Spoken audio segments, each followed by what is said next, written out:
Bodybuilding myths holding you back.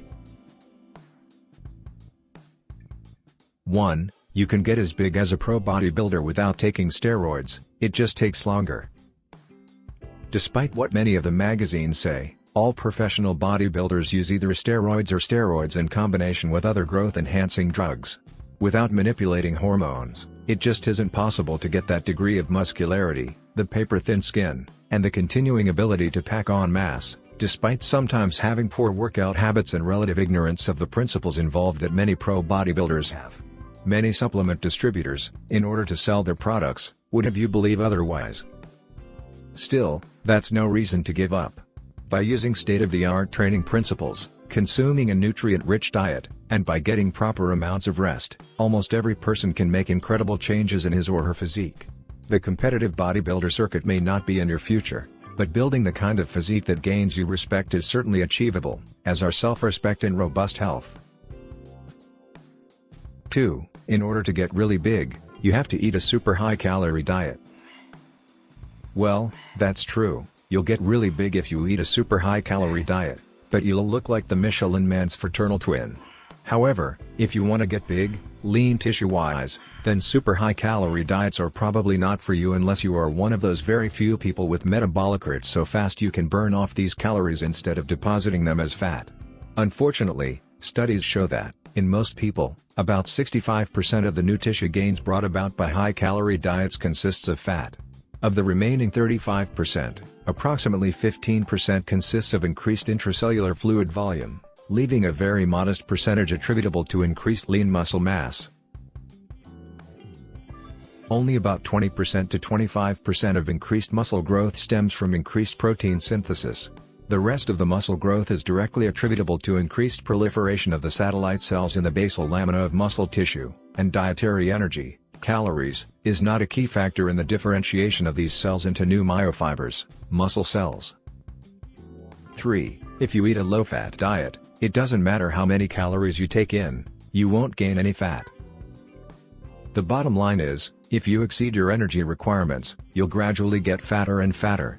It's true that eating a diet rich in fat will pack on the pounds quicker for a variety of reasons, the most significant being that a gram of fat has 9 calories as opposed to the 4 calories per gram that carbohydrates and proteins carry.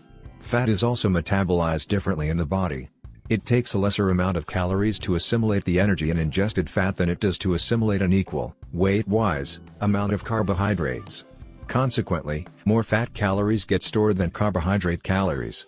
However, the gross intake of carbohydrates, as facilitated by many of the weight gain powders, will make you fat very quickly. 4. The more you work out, the more you'll grow. No. This is one of the most damaging myths that ever reared its ugly head. 95% of the pros will tell you that the biggest bodybuilding mistake they ever made was to overtrain, and this happened even when they were taking steroids. Imagine how easy it is for the natural athlete to overtrain. When you train your muscles too often for them to heal, the end result is zero growth and perhaps even losses. Working out every day, if you're truly using the proper amount of intensity, will lead to gross overtraining. A body part, worked properly, worked to complete, total muscular failure that recruited as many muscle fibers as physiologically possible, can take 5 to 10 days to heal. To take it a step further, even working a different body part in the next few days might constitute overtraining. If you truly work your quads to absolute fiber-tearing failure, doing another power workout the next day that entails heavy bench presses or deadlifts is going to, in all probability, inhibit gains. After a serious leg workout, your whole system mobilizes to heal and recover from the blow you've dealt it. How, then, can the body be expected to heal from an equally brutal workout the next day? It can't, at least not without using some drugs to help deal with the catabolic processes going on in your body, and even they're usually not enough. Learn to accept rest as a valuable part of your workout. You should probably spend as many days out of the gym as you do in it. 5. The longer you work out, the better. It just isn't necessary to do 20 to 30 sets for a body part, or even 10 sets like many experts would have you believe. In fact, research has shown that it's possible to completely fatigue a muscle in one set, provided that that set taxes a muscle completely, incorporates as many muscle fibers as possible and takes them to the point of ischemic rigor where, Rather than contract and relax, the muscle fibers freeze up, sort of like a microscopic version of rigor mortis. Any further contraction causes microscopic tearing. Hypertrophy is just one adaptation to this kind of stress, and it's naturally the kind most bodybuilders are interested in.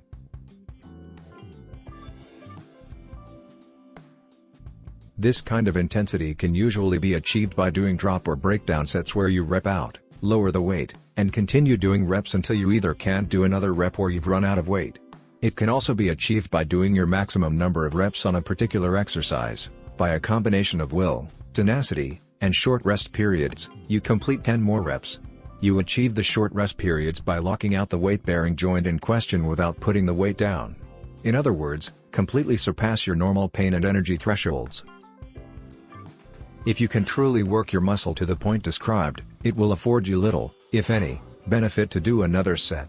The exception would be the body parts that are so big that they have distinct geographical areas, like the back, which obviously has an upper, middle and lower part. The chest might also fall into this category, as it has a distinct upper and lower part, each with different insertion points.